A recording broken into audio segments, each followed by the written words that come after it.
Ed eccoci nuovamente in diretta, siamo ora alla pagina dello sport, calcio, festa promozione rimandata per i tanti tifosi bianco-celesti che hanno seguito il Treviso in trasferta a Tamai, sconfitta per 2-1. Ecco le emozioni dei supporter trevigiani in una giornata di speranze e delusioni.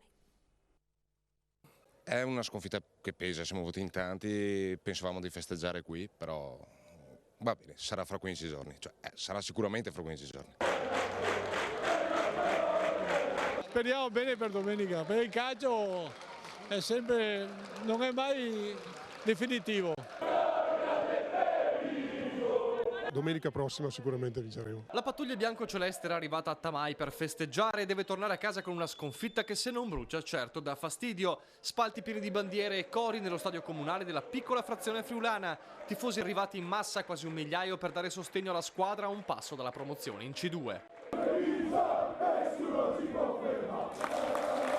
Per un tempo il sogno della festa è stato cullato, poi la sconfitta per 2-1 contro le Furie Rosse del Tamai e il contemporaneo pareggio del Venezia a Montebelluna hanno chiuso il cerchio, ma dagli spalti non è mai mancato il sostegno. Anche a gara conclusa i cori sono continuati, la delusione è alleviata dalla classifica. A 2 giornate dalla fine il traguardo è davvero vicino. Sono 6 punti di vantaggio con 2 partite, per cui credo che sia ancora positiva la situazione e speriamo bene. Assolutamente sì, squadra di cuore, sono i ragazzi fenomenali.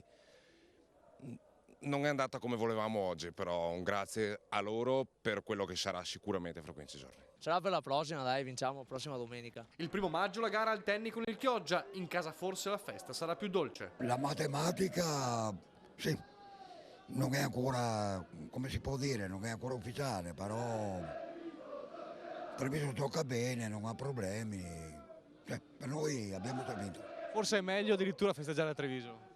Lei ha ragione, magari.